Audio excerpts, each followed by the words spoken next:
Assalamualaikum warahmatullahi wabarakatuh. Kali ini penulis mau bahas soal razia oli yang pabrikan itu nggak pingin kita mengetahui. Jadi penulis barusan nonton videonya The Motor Oil Geek yang membahas soal secret that oil company do not want you to know. Isinya ternyata ya bukan rahasia yang pabrik oli nggak pingin kita tahu, tapi lebih ke apa ya, seakan-akan pabrikan oli itu kalau misalnya nggak ada lisensinya itu dengan tujuan baik,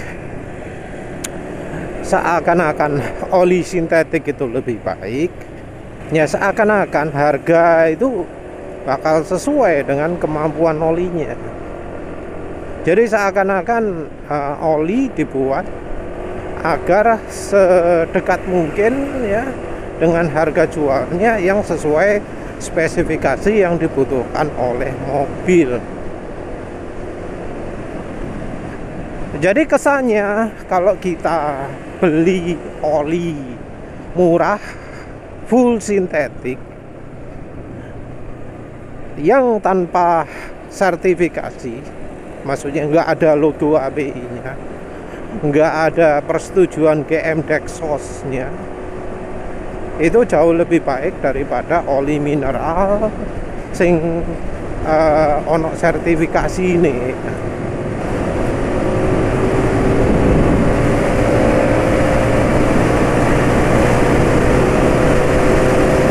Jadi ini apa ya, judul dari videonya The Motor Oil Geek itu menurut penulis clickbait, nggak sesuai dengan kontennya, karena kontennya ya sekedar iklannya dari pabrik oli.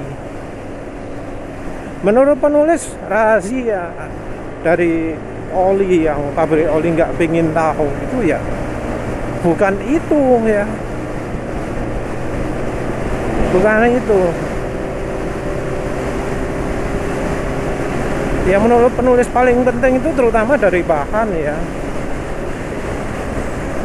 Jadi bahan oli itu kan ada yang mineral, sintetik, semi sintetik gitu ya kalau katanya sales. Nah itu yang pertama adalah yang dari oli konvensional, nggak pingin konsumen tahu bahwa aslinya bahannya dari bahan daur ulang.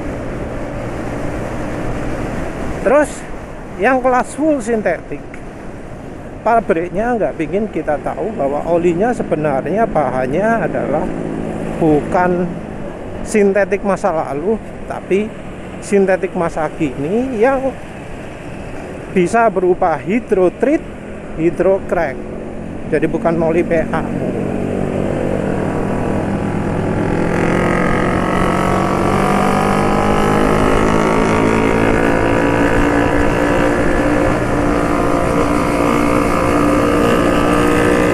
Jadi rahasia utamanya itu ya.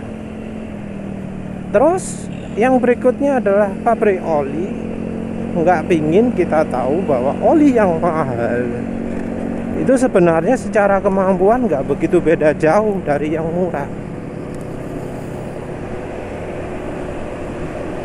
Terus khusus untuk Indonesia, pabrik oli nggak pingin tahu bahwa oli yang dijual harganya ratusan ribu itu sebenarnya secara kemampuan tidak beda jauh dari yang harganya puluhan ribu. Jadi rahasia-rahasia itu ya yang menurut penulis pabrik oli nggak pingin kita tahu. Jadi bukan soal untuk bikin formula ini harus gini. Pabrikan berusaha untuk mencapai gimana caranya resepnya bisa bagus dengan harga sekian. Kalau menurut penulis nggak gitu ya. apalagi oli yang tidak tersertifikasi nggak peduli apa hasil akhirnya nanti bagaimana, yang penting dia bisa jual oli. Misal ada angka TBN terlalu rendah, ya tinggal ditambahi oleh apapun ya yang bisa bikin TBN-nya naik. Karena kan ya kalau misalnya pabrikan oli itu benar-benar pingin sesuai dengan standar, pingin sesuai dengan perkembangan teknologi, maka oli mesin itu harusnya ada yang pakai MODTC, MODTP, MO apa maneh gitu ya.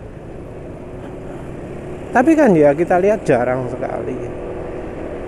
Ada yang sepertinya memasarkan, wah oli ini mengandung MODTC, tapi bahan oli pakai yang cepat rusak. Jadi problem utama dari oli itu kalau sekarang terutama adalah bahan olinya.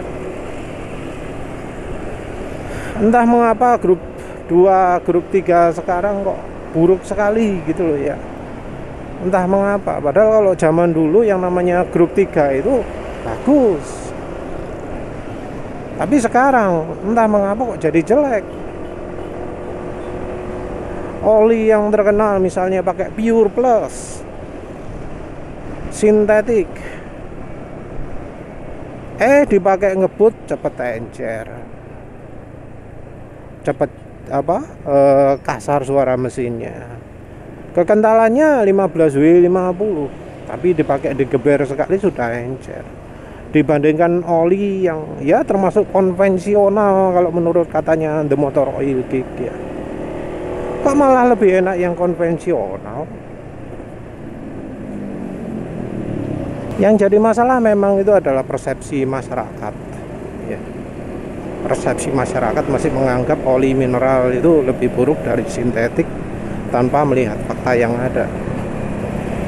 Dari pabriknya sendiri berusaha dengan berbagai cara untuk mengangkat, meninggikan posisi oli sintetik ya, sehingga jauh lebih tinggi dari mineral tanpa memberikan fakta, dan konsumen itu makan mentah-mentah hanya dari dari permainan omongan saja, dari permainan logika saja, dari ya omongan tanpa bukti ya. Oh, oli sintetik itu ini sifatnya kayak gini, digambarkan kayak gini, semacam-macam lah ya, tanpa bukti. Nggak dilakukan misalnya pengukuran hasil eksperimen ini, uji ini gitu ya, ditunjukkan angkanya ini gitu. Ada satu hal yang sifat oli yang di Indonesia ini nggak bakal bisa menguji ya, yaitu Shear Stability Index, SSI ya.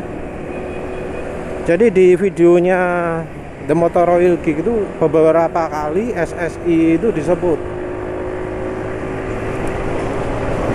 Ya itu hal yang bagus ya, karena menurut penulis SSI ini adalah merupakan kelemahan utama dari oli yang sekarang ini dijual di Indonesia. Pabrik oli di Indonesia nggak ada yang ngomong SSI.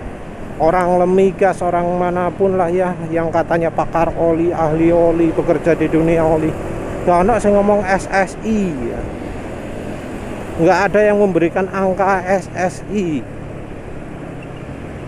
Karena sepertinya di Indonesia nggak ada lembaga oli yang melakukan uji SSI. Nah, apakah memang oli-oli di Indonesia yang full sintetik, yang wis macam-macam sehingga harganya ratusan ribu itu layak dapat bisa lolos di uji SSI? Nah, rasanya kok enggak ya, karena kemampuannya oli Indonesia kok ya nggak mungkin lah bisa seperti itu. Karena ya di Indonesia orang itu ngomongnya viscosity index, yang Anda kejar adalah viscosity index. Angka asalnya 100 viscosity indexnya, bisa jadi 180. Boh ya apa carane itu. Padahal ya kalau di Indonesia yang namanya shear stability itu jauh lebih penting daripada viscosity index. Tapi yo boh lah wis salah di mananya sehingga para pakar oli, para orang yang ngaku-ngaku ahli oli, suhunya oli, kok jadi ngejar viscosity index semua.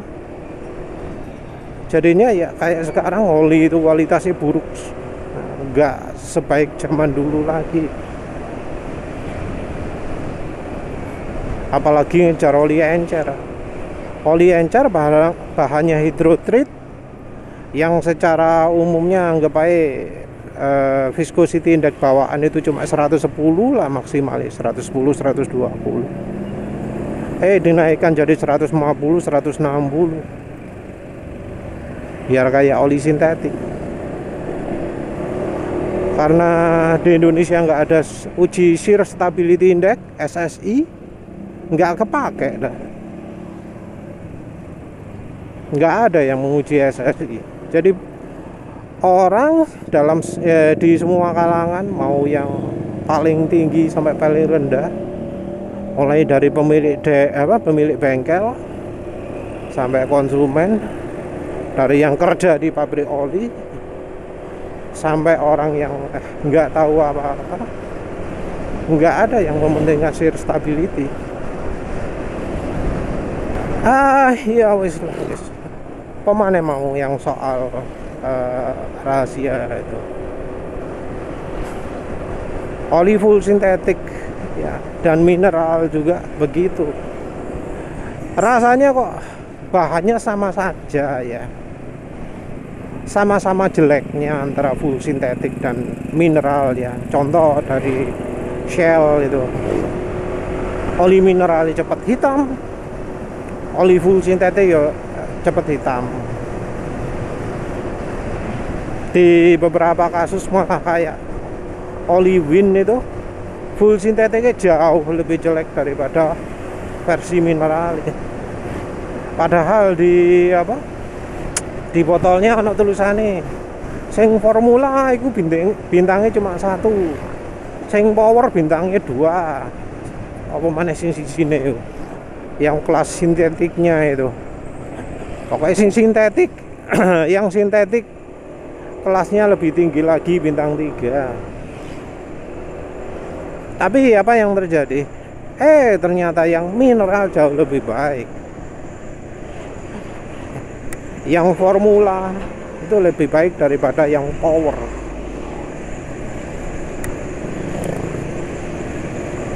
Kalau lain-lain sih kebanyakan sama jeleknya ya, antara yang murah dengan yang mahal.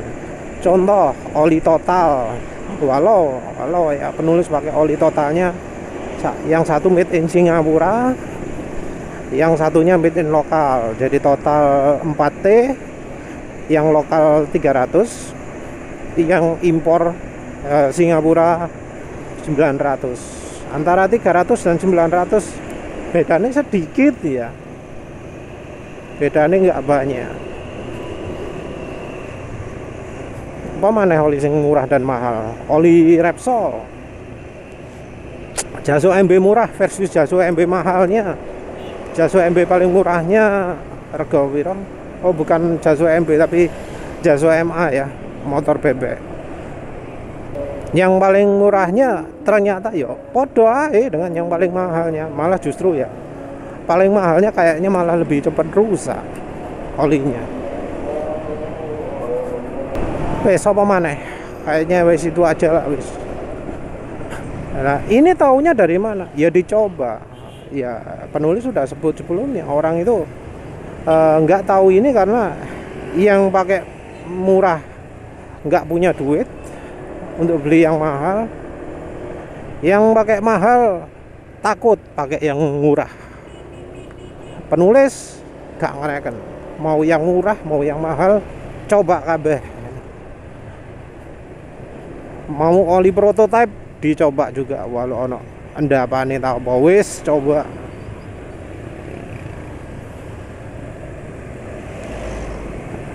Dan ya ternyata yang namanya oli antara murah dan mahal itu gak kerasa ya bedanya ya.